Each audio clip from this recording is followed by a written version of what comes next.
Well, the first three game times are announced. It confirms that this is the perfect ramp up for Jared Curtis.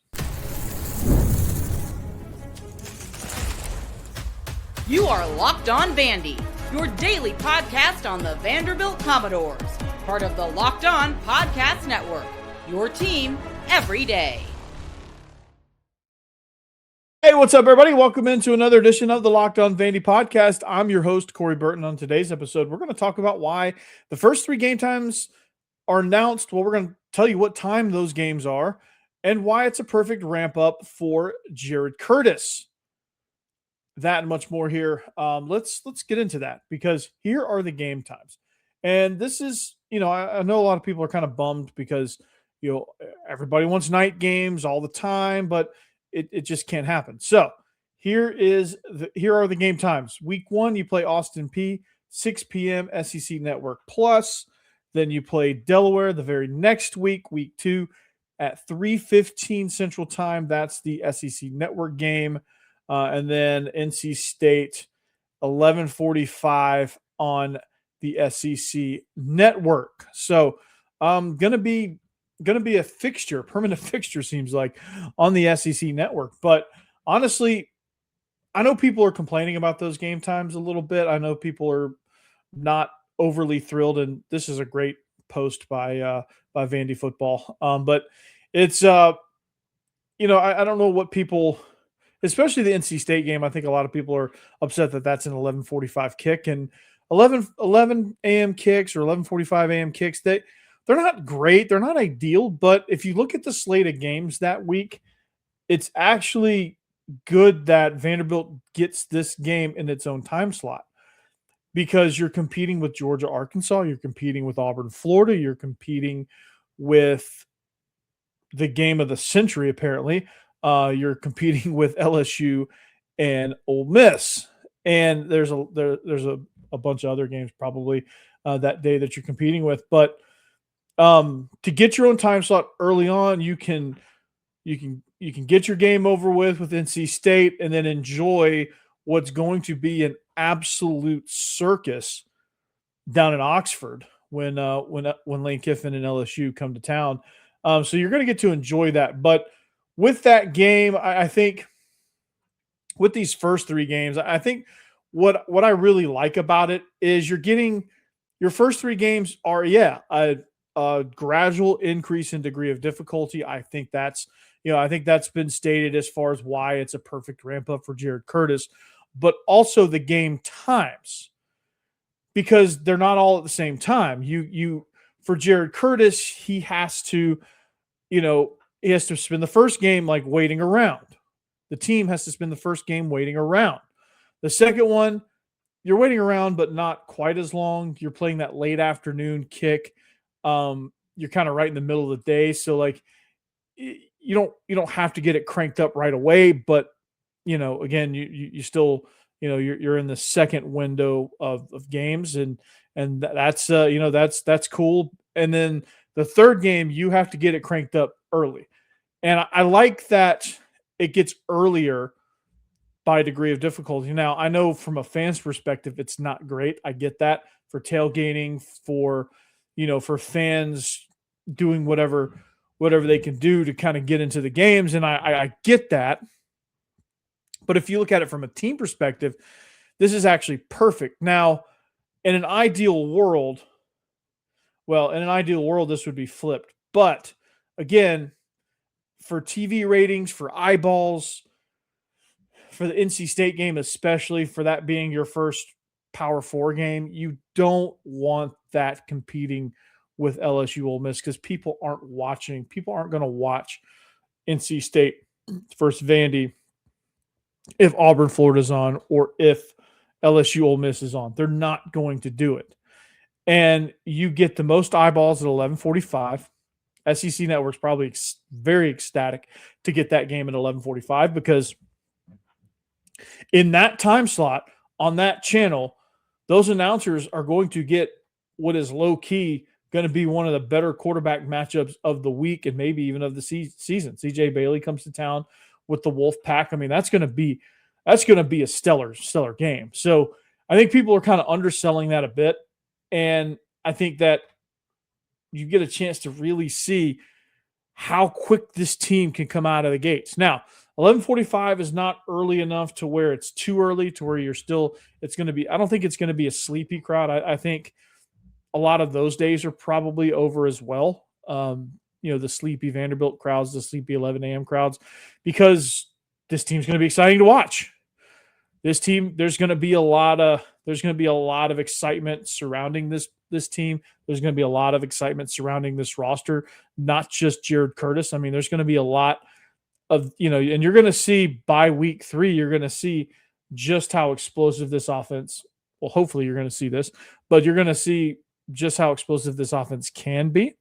You're going to see just how dynamic this defense can be and just how disruptive they can be and how much havoc they can cause. So you're going to get to see a lot of things with this schedule. You're going to get to see 3 different time slots. How does this team react? How do the fans react in those 3 different? Are the fans going to be consistent in those 3 different time slots? Now, I get it. You have 3 levels of opponents. Your night game is against Austin Peay. So are the fans going to wait around, pack out the place and provide an atmosphere? Are they going to do the same with Delaware in the middle of the day? And are they going to do the same early on with NC State? Because this team's going to need the fans. This team's going to need the stadium, First Bank Stadium, to be electric. So for these first 3 games, can you do it? And you're going to have all of these time slots throughout the season, throughout the rest of the season, throughout the rest of the 9 games. So you've got to find ways to, as fans as well, to be able to crank it up early. Can the fans crank it up early? Because you're going to get some of those games as well. Probably your Arkansas game's probably going to be that 11:45 kick. Your Kentucky game could be a 3:15er. The Mississippi State game could be in the middle of the day, could be a 3:15er, could be a 6:45er. I think your most important games against, Georgia and Ole Miss, like I think the Georgia game could be an 11 a.m. kick or 12. It'll be a noon kick, local time in Athens. That could possibly be a noon game. So can you get going early? That's the question. That's going to be the biggest question. And I like, from a team perspective, I like that the hardest game is the earliest time slot from a team perspective. From a fan perspective, I wish they were all night games. I do, but that's not realistic. So, but there's one more time. There's the first 3 times and networks. If you can kind of tell, that's SEC Network. And then the first one's SEC Network Plus. So if you're going to watch it not from the stadium, you're going to have to get on the app and watch. So that's the first three time slots. Again, the perfect ramp up for this team, the perfect ramp up for Jared Curtis. I think there's a lot happening with these games. I think there's a lot of excitement that can be built from a team perspective, not just Jared Curtis, but when you're breaking in a new starting quarterback, that's probably going to be the biggest X factor for the beginning of the season. And how your season starts is probably the biggest, I guess, component or biggest set of variables for your success if you're breaking in a new quarterback with some new weapons. So we'll continue this discussion. I'm going to talk about how that is and why that is and what aspects of this offense and defense can be looked at and ramped up with these first 3 games, and we'll do it next. Workplace chaos, deadlines stacking up, and of course, that one position you have to fill is still sitting open. And when the pressure's on and you need the right hire, this is a job for Sponsored Jobs. Indeed, Sponsored Jobs helps you reach the people who actually fit what you're looking for: skills, experience, location. So you're not just hoping the right candidate stumbles across your post. And here's a stat that says it all. In the minute that I've been talking to you, companies like yours have made 27 hires on Indeed, according to Indeed data worldwide. So if you're hiring, spend less time searching, more time interviewing candidates who check all your boxes with Indeed Sponsored Jobs. Spend less time searching, more time actually interviewing candidates who check all your boxes. It causes way less stress, it takes way less time, and it gives you way more results. And when you need the right person to cut through the chaos, this is a job for Indeed Sponsored Jobs.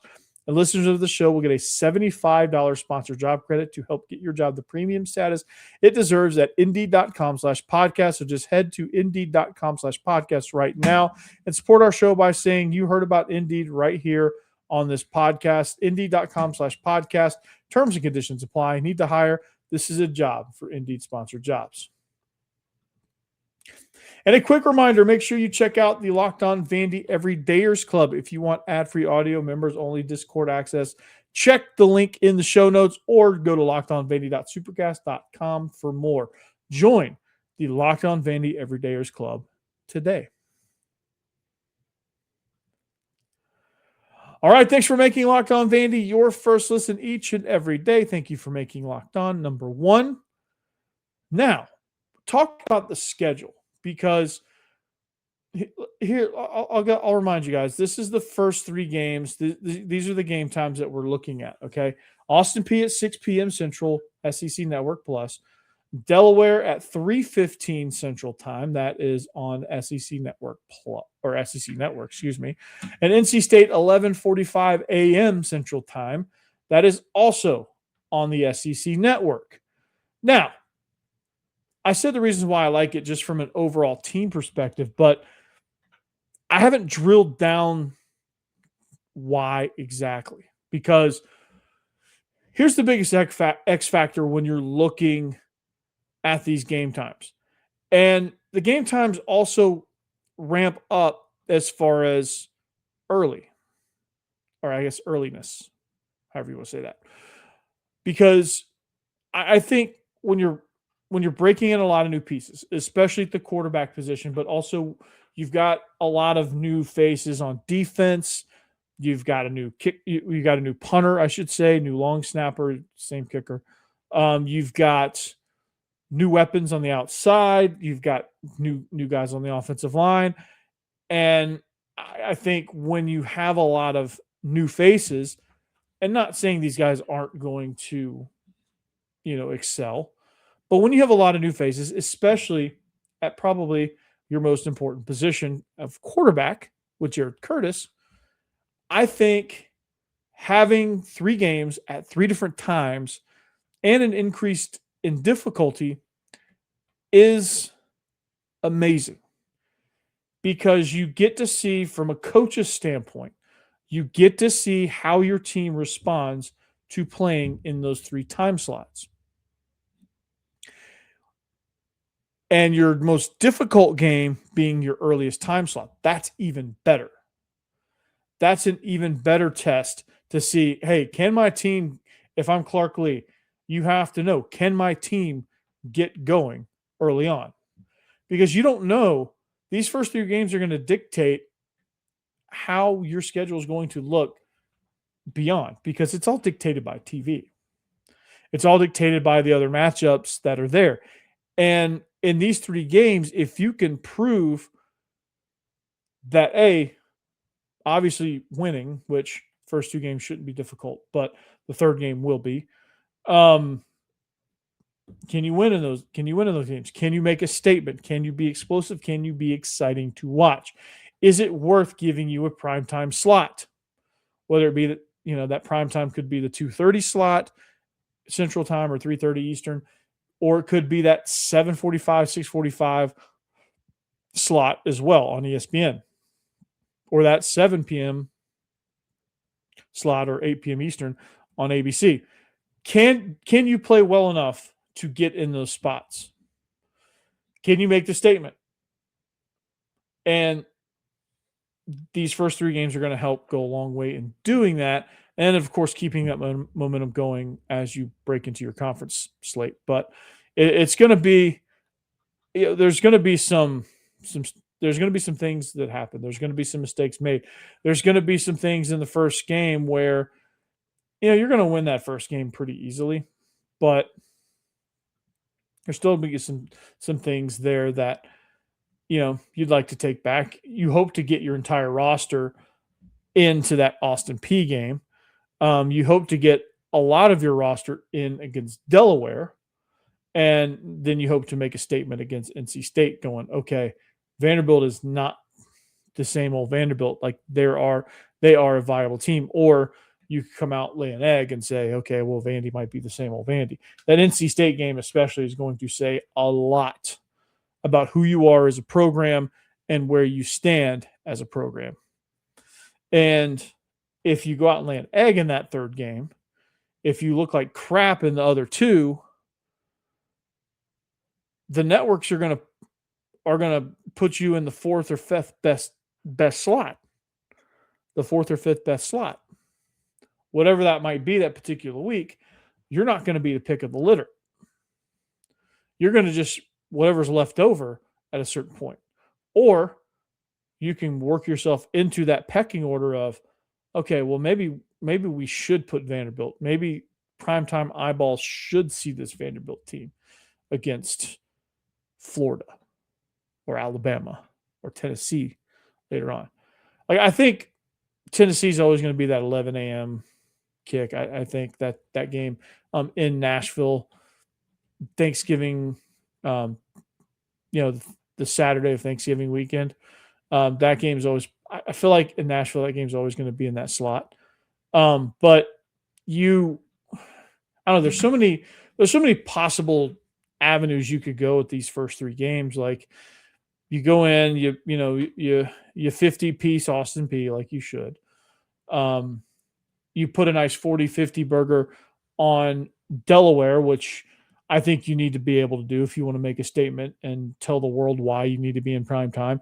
And at NC State, do the same. Make a statement. Beat them by a couple of touchdowns. Make it look like they don't belong on the same field as you.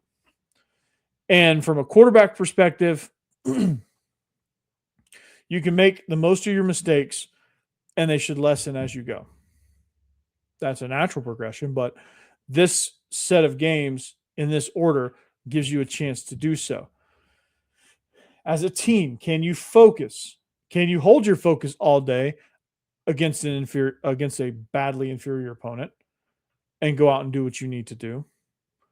Can you do the same the next week against a slightly more difficult program, but you have to do it earlier? But you still have to hold your focus, but then again, you have to ramp it up quicker than you would against Austin Peay. And then against NC State, can you come out of the gates? Can you wake up focused? Can you get through the day, and can you finish that game in convincing fashion? As a quarterback, can you lock in at 11:45? Can you lock in and make all the throws you need to make? Can you make the plays you need to make? Defensively, can you be at pinnacle in that 11:45 kick? Because if you can, then those 11 a.m. kicks will be, they won't be as difficult. So there's a lot of questions that'll be answered in those three games. And again, it's a perfect ramp up for not only Jared Curtis, but for the entire team as well, because you get a lot of different questions answered based on these game times. Like I said, from a fan perspective, though, I don't love it, but then again, it could be worse. They could all be early games. But I think they're trying to give you a little bit of respect there by putting you in the middle of the day, because I think a lot of your good games typically happen in the middle of the day too. Like, they put a lot of great games in the middle of the day. And there's been some really nice 3:15 SEC network games. I mean, the Alabama game was a 3:15 SEC network game. I remember that because I got down to Florida and I made sure to get out of the pool, because that was my fall break that I spent running from a hurricane, by the way. But I remember that game specifically being 4:15 because where I was the Eastern time zone. And I had to turn on, it was on SEC Network, and Georgia and Auburn were playing at the same time on ABC. And so I was flipping back and forth between. So there's a lot of good matchups in that time slot. And, of course, 11:45 is not the greatest time slot of all time. But, again, I think it gives you a nice test, and I think it should make the perfect statement for Vanderbilt. So, nonetheless, the biggest takeaway is this. Vanderbilt has a chance to prove something early. And that's kind of the point of all this. And if they can do that, I think they can make a statement of, okay, well, we need games at later times. We need better time slots. We need to be higher on the priority list. But for Vanderbilt, they still have to prove that. And they get a chance to do so and take the first steps in proving that with these first three games. So they'll be important for that as well as getting the team prepared in 3 different time slots to manage their focus and manage their energy appropriately for those time slots. So, like I said, that's where we're going to end it. We're going to continue breaking down every aspect of this Vanderbilt football program. Again, as things happen with the Vandy boys, we'll talk about that as well. And any basketball storylines that come from summer workouts, their schedule reveal is going to come up pretty soon. Like, we're going to know who they're playing when. So we'll talk about that a little bit on the basketball side of things. But again, we're leading you all the way up to football season. It is summertime. It is officially off-season time. So this is where it gets interesting. So make sure you follow on all social media platforms at Locked On Vandy. Make sure you like and subscribe wherever you get your podcast, and on YouTube as part of the Locked On Podcast Network, covering your team every single day. And until next time, anchor down. Peace.